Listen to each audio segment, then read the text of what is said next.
Hello dear student. जो हमारा topic चल रहा है वो कंपाउंड इंटरेस्ट का चल रहा है। इससे पहले मैंने बेसिक क्वेश्चन कंपाउंड इंटरेस्ट करा दिए हैं, या बेसिक क्वेश्चन बोलूँ या बेसिक चीज़ें मैंने आपको बता दी थी। आज जो हम चर्चा करेंगे, हम ये चर्चा करेंगे कि इसमें टाइम कैसे निकाला जाता है, रेट ऑफ इंटरेस्ट कैसे निकाला जाता है और प्रिंसिपल कैसे निकाला जाता है। क्योंकि पहले वाले क्वेश्चन में मैंने आपको सीधा ये बताया था कि ब्याज कैसे कैलकुलेट किया जाता है, ब्याज का मैंने आपको ट्रिक बताया था, या सिंपली कैसे निकाला जाता है विदाउट फॉर्मूला। आज हम जो बात करने वाले हैं वो करने वाले हैं प्रिंसिपल कैसे निकाला जाएगा, टाइम कैसे निकाला जाएगा, रेट ऑफ इंटरेस्ट कैसे निकाला जाएगा। इन हम तीन चीज़ों की बात कर रहे हैं। यानी मैं बात कर रहा हूँ कि प्रिंसिपल कैसे निकाला जाएगा। पहली बात यानी जिसे कहा जाता है मूलधन कहा जाता है, ठीक है। दूसरी बात मैं क्या कह रहा हूँ, मैं कह रहा हूँ रेट ऑफ इंटरेस्ट यानी दर कैसे फाइंड आउट की जाती है।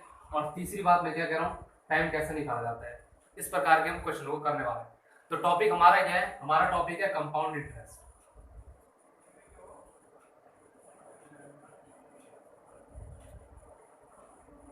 जिसे हिंदी में कहा जाता है चक्रवृद्धि ब्याज। बात हो रही ब्याज की, जैसे मैंने आपको साधारण ब्याज बताया था उसी प्रकार से क्या है चक्रवृद्धि ब्याज है। तो मैंने बेसिक चीजें आपको बता रखी, ब्याज कैसे कैलकुलेट किया जाता है। आपका प्रश्न कैसे बनता है, प्रश्न बनता है जैसे मैंने बोला 10% वार्षिक ब्याज की दर पर, 10% वार्षिक ब्याज की दर से 2000 रुपये, 2000 रुपये कितने वर्ष में 2420 रुपये हो जाएंगे। ये तुम्हारे पास क्वेश्चन है। तो यहाँ पे जो प्रश्न है वो क्या पूछ रहा है, इसमें मैं आपको पहले बताऊंगा कितने टाइम की बात करूंगा, टाइम कैसे निकाला जाता है। तो पूछ रहा है कितने वर्ष में, भाई 2000 रुपये कितना बनाना है, 2420 रुपये बनाना है। इसका मतलब प्रिंसिपल कितना हो गया 2000 रुपये, 2420 रुपये क्या बनाना है, अमाउंट बनानी, यानी अमाउंट बनेगी तुम्हारी किस रेट ऑफ इंटरेस्ट से, 10% रेट ऑफ इंटरेस्ट से। तो इसको डायरेक्टली कैसे कैलकुलेट करना मैं आपको बताने जा रहा हूँ।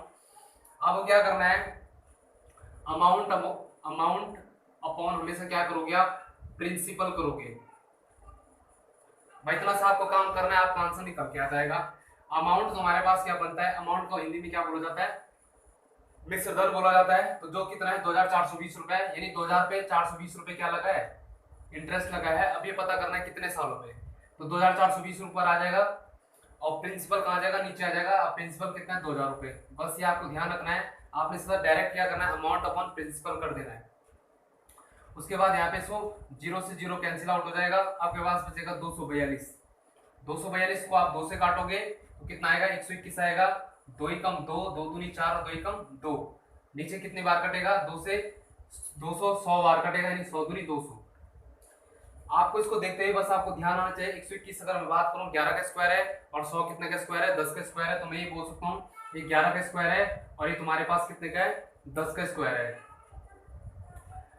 आगे जब करोगे तो इसमें क्या हो जाएगा, 11/10 की होल पावर में कितना आ जाएगा, 2 आ जाएगा। बस आपको ध्यान रखना है होल पावर में जो आएगा वही तुम्हारा क्या हो जाएगा, टाइम हो जाएगा। जैसे यहाँ पे कितना आया है 2, इसका मतलब 2 वर्ष हो जाएगा। तो आपका सीधी सी बात है, आंसर कितना बनेगा, आंसर बनेगा तुम्हारा 2 वर्ष।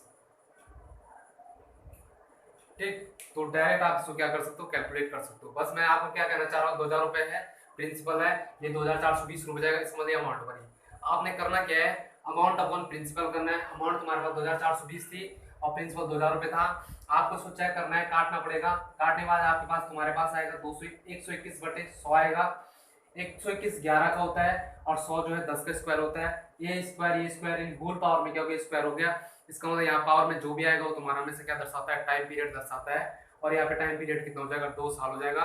तो उसने क्वेश्चन में बोला था कितने वर्ष में, तो आपका आंसर सीधा कितना आ जाएगा, 2 वर्ष में कैलकुलेट हो जाएगा। ठीक, तो इसको आप नोट डाउन कर सकते हैं।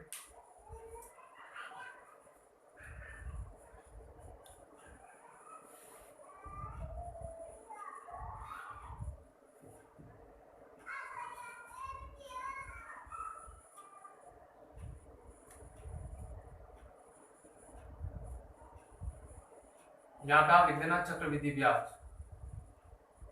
मतलब बात किसकी हो रही है, चक्रवृद्धि ब्याज की हो रही है। तो यहाँ पे क्या आ जाएगा, चक्रवृद्धि ब्याज आ जाएगा।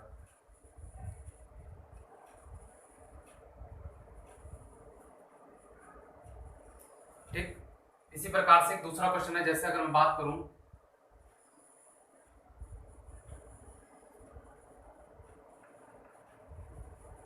यहाँ पे हम पहली बात करें टाइम पीरियड की, टाइम कैसे आपको निकालना है।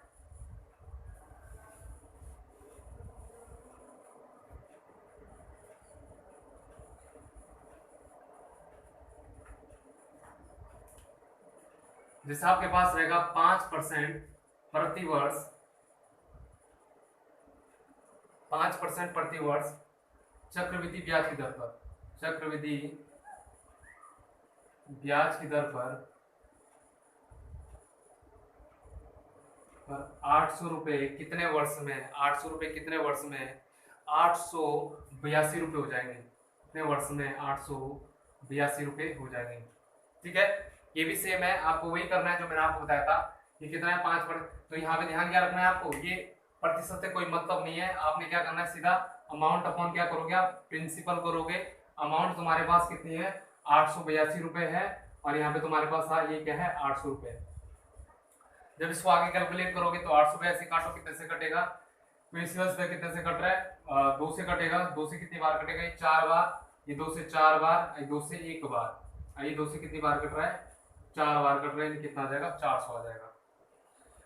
तो ये 441 हो गया, 400 हो गया। आपको बस देख रहे हैं कि 441 कितने का स्क्वायर है, या 400 कितने का स्क्वायर है। तो आप सीधा बोल सकते हो 441 यानी कितने का हो जाएगा, 21 का स्क्वायर हो जाएगा, और ये कितने का हो जाएगा, 20 का स्क्वायर हो जाएगा। तो होल पावर में डायरेक्ट लिख रहा हूँ, तो कितना आ जाएगा, स्क्वायर। तो ये भी क्या आ जाएगा तुम्हारा, 2 वर्ष आ जाएगा। तो आप इसको क्या डायरेक्ट सॉल्व कर सकते हो। आंसर तुम्हारा कितना बन जाएगा, 2 साल बन जाएगा।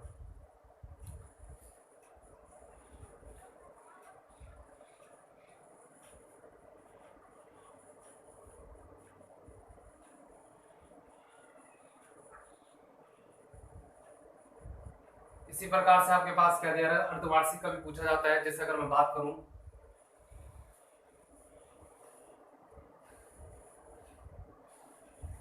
क्वेश्चन है आपके पास 10% वार्षिक ब्याज की दर पर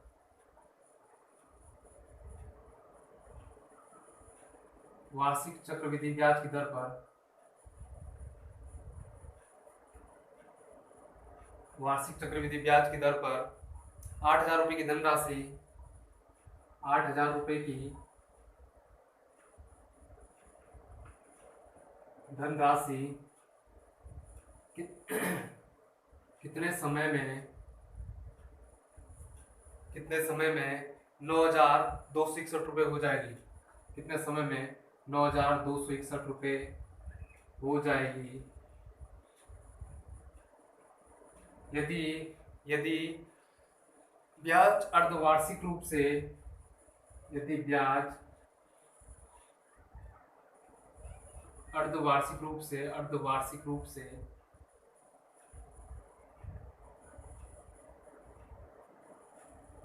संयोजित है।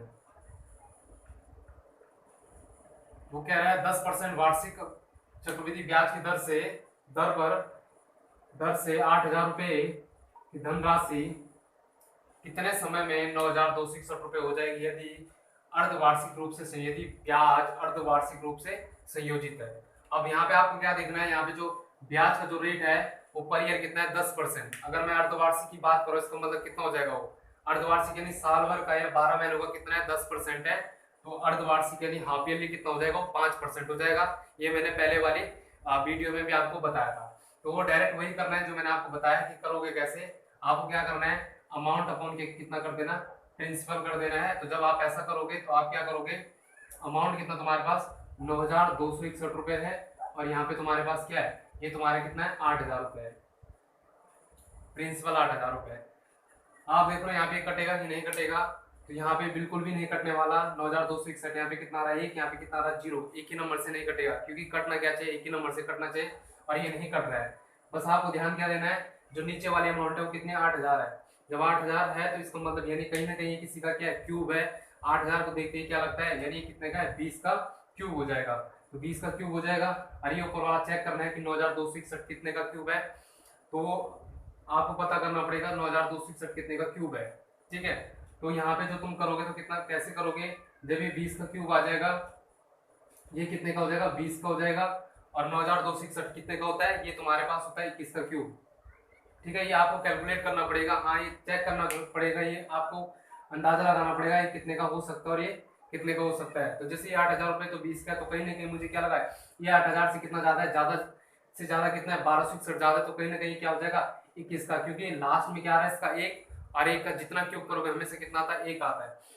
वैसे अगर मैं बात करूं तुम्हारे पास ये जो बनेगा वैसे एक का ही क्यूब निकल के आ रहा है, यानी लास्ट में क्या निकल रहा है एक निकल रहा है, तो ये अंदाजा लगाया जा सकता है कि क्या हो सकता है कि किसका क्यूब हो जाएगा। तो जब मैं इसको करूंगा तो कितना हो जाएगा, इसकी पावर में कितना आ जाएगा 3 आ जाएगा। और इसकी पावर में 3 का मतलब क्या हुआ, ये ब्याज जो है तुम्हारे पास कैसा था अर्धवार्षिक संयोजित था, अर्धवार्षिक संयोजित, तो इसका मतलब क्या 3 बार इसको क्या करना पड़ेगा ब्याज देना पड़ेगा। वो कैसे देना पड़ेगा 3 बार करके हाफ हाफ ईयर में देना पड़ेगा, तो यानी अर्धवार्षिक यानी आधे आधे साल का आपको चुकाना पड़ेगा। तो कितने बन जाएंगे 3 अर्धवार्षिक बन जाएंगे, और जब 3 अर्धवार्षिक बन जाएंगे तो इसका मतलब क्या है ये जो टाइम आएगा ये 3 वर्ष ना आते हुए कितना आ जाएगा 1.5 वर्ष आ जाएगा।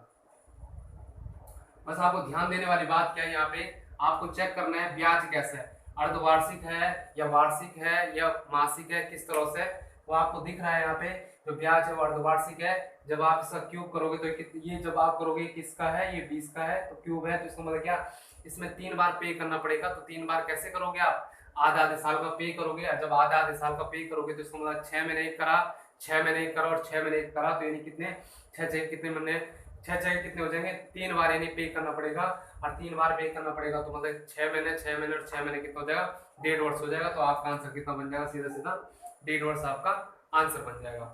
तो ये तुम्हारे पास हो गया, तुम्हारे पास यानी कैसे इसको निकाला जाता है, चाहे वो अर्धवार्षिक हो चाहे तुम्हारा त्रिमासिक हो, यानी अगर मैं बात करूँ क्वार्टरली दिया हो या तुम्हारे पास हाफली दिया हो, तो इस तरह से आपको करना चाहिए। तो ये तुम्हारे पास क्या हो जाएगा 10% तुम्हारे पास क्या था ब्याज का रेट ऑफ इंटरेस्ट था, तो यानी हाफ ईयर का कितना हो जाएगा 5% हो जाएगा। आप डायरेक्ट क्या करो अमाउंट अपन प्रिंसिपल करो, अमाउंट कितना 9,261 रुपए है और तुम्हारा प्रिंसिपल है 8,000 रुपए, तो यहाँ से आप गैस कर सकते हैं कितने का होगा 20 का हो जाएगा क्यूब, और एक सीधी सी बात कितने का हो जाएगा 21 का, तो 21 बटे होल पावर में कितना आ जाएगा क्यूब आ जाएगा। तो इसका मतलब आप क्या करना पड़ेगा 3 हाफ ईयर यानी कहने करता पे करना पड़ा, 3 हाफ ईयर यानी कहने का कितना हो जाएगा 1.5 वर्ष तुम्हारे क्या बन जाएगा इसका आंसर बन जाएगा। ठीक।